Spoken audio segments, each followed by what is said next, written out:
The content this morning will not be appropriate for children younger than about 9 or 10 years old. So if you have a child that's that age, I'm encouraging you during the special music, please, to move them next door. Thank you. You, Shank! How could you tell on me? Well, I don't want hungry birds pecking my soul forever. Oh, come on, Millhouse. There is no such thing as a soul. It's just something they made up to scare kids, like the Boogeyman or Michael Jackson. But every religion says there's a soul, Bart. Why would they lie? What would they have to gain? I don't hear scrubbing. Well, if your soul is real, where is it? It's kind of in here. And when you sneeze, that's your soul trying to escape. Saying God bless you crams it back in. And when you die, it squirms out and flies away. Uh-huh. What if you die in a submarine at the bottom of the ocean? Oh, it can swim. It's even got wheels in case you die in the desert and it has to drive to the cemetery. How can someone with glasses that thick be so stupid? Listen, you don't have a soul. I don't have a soul. There's no such thing as a soul. Fine. If you're so sure about that, why don't you sell your soul to me? How much you got? $5. Deal. There you go. 1 soul. Pleasure doing business with you. Anytime, chum. Hey, boy, how you doing? Man, what's gotten into you? Jeez, you're pretty uppity for someone who eats bugs all day.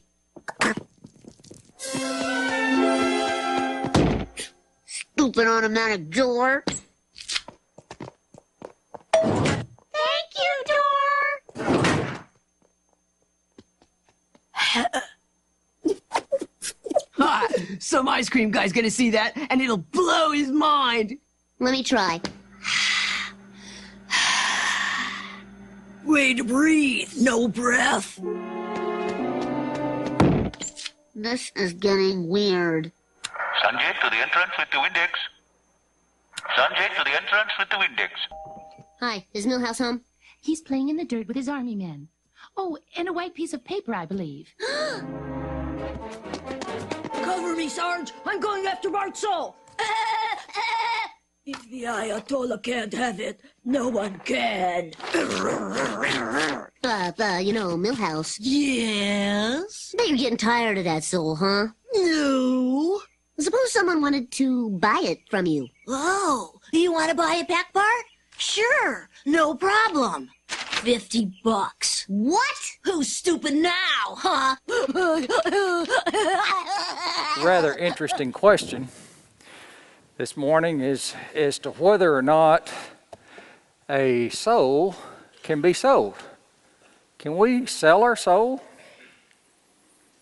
What is a soul? A soul, as near as I've been able to study it out, is the essence of what we are. It's the essence of who we are, maybe more than what we are. Our soul is what gives us the personality that we have.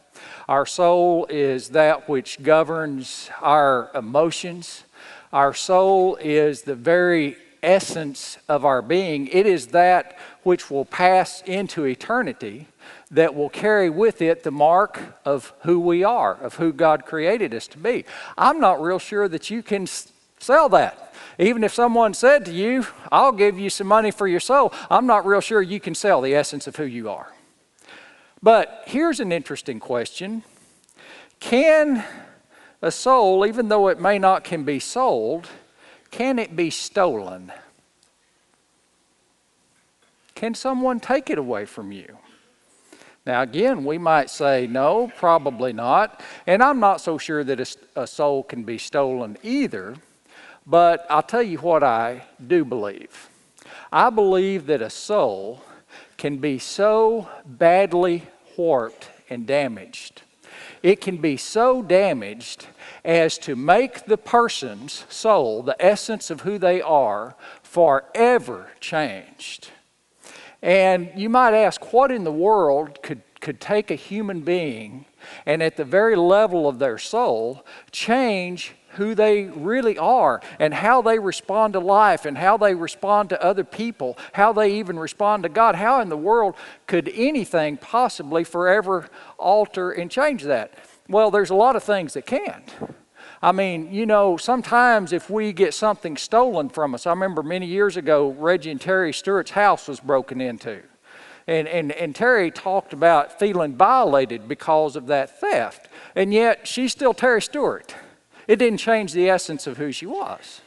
Even sometimes bullying or being called ugly names. How many of us went through some of that in school? I mean, that's not pleasant things, and it's not things that we forget, but it doesn't ordinarily change the very essence of who we are. Even sometimes being in a very oppressive situation like a prison camp.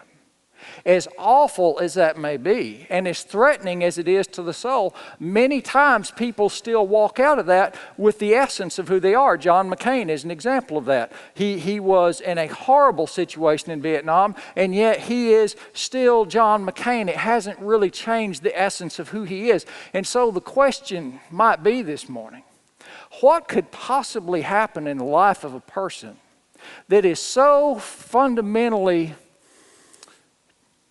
wrong or dangerous that it can change the nature of a person's soul forever? Videotape. Sometimes, as a little kid, words don't have to be said to you that you know silence is there. And I've had nightmares, and sometimes having nightmares and separating and finding out, is it a nightmare or did it really happen? Checking back and talking with my grandmother, my nightmares weren't just a nightmare, they really did happen.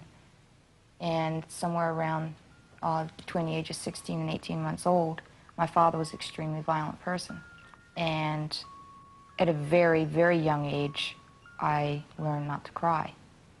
I guess one night, for some reason, I cried, and he picked me up out of the crib and threw me out the bedroom window.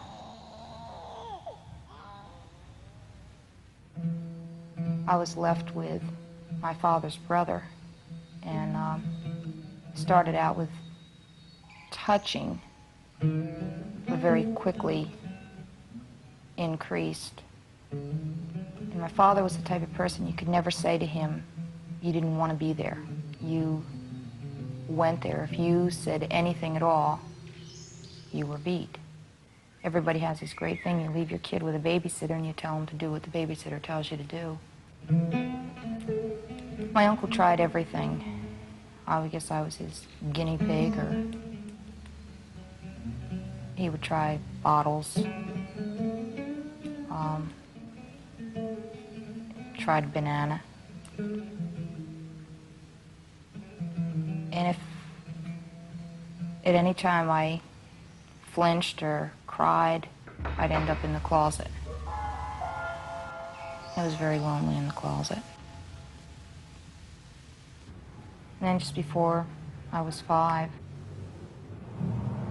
I learned how to have my mind leave my body. That anybody could do anything to me, and I didn't feel pain. And it was like I was over in one corner, looking at this body laying there, but I wasn't feeling anything. To this day, I still don't know if my aunt knew anything about it. Maybe I don't want to know. I can remember walking up the steps thinking, I'm not going to go up there. And there were 2 of us. Because I would say, you go on up and do what you have to do. I can't be here now.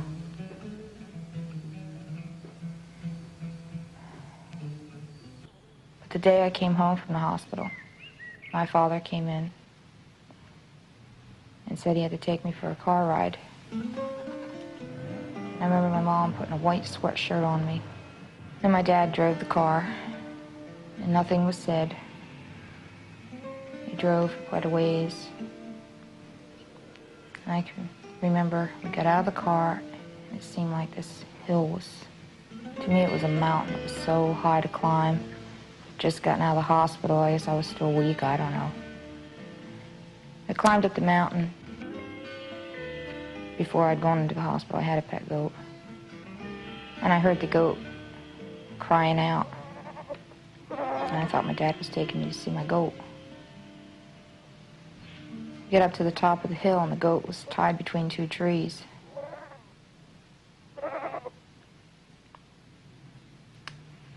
There was a feeling inside. My goat's gonna pay. My goat paid for me. My dad taught me how to be silent. For the longest time, all I remember is the blood all over the front of me. And my goat not saying anything.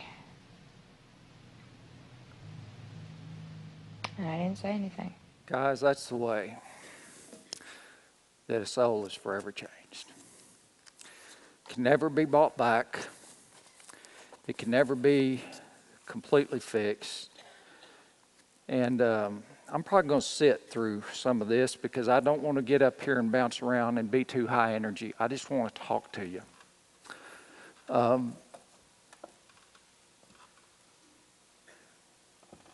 I also don't want you to get the impression that something that violent has to happen to change a soul. Because I watched many videos. There was another one I actually wanted to use, but the girl had a British accent and there were sound quality issues. She was about 19 years old, and she was being abused by her sweet uncle who moved in with them because he was depressed. And she always made him feel better, and the family encouraged her to spend time with the uncle because she made him feel better, but they had no idea what was going on that was making him feel better. So it doesn't always have to be something that violent, but there's always an implied threat that goes with it. If it's not the goat, then it's what will you do to me? Or you're going to ruin your mother's heart, you break your mother's heart, or you're going to tear our family apart. It always happens, but it makes this hole in the soul that really just can't be fixed. And I didn't understand this until just lately. And guys, I've got to tell you, over the last couple of months, maybe the last 3 or 4 months, we have just had a run on people who have been either sexually abused or raped, all kinds of things like that.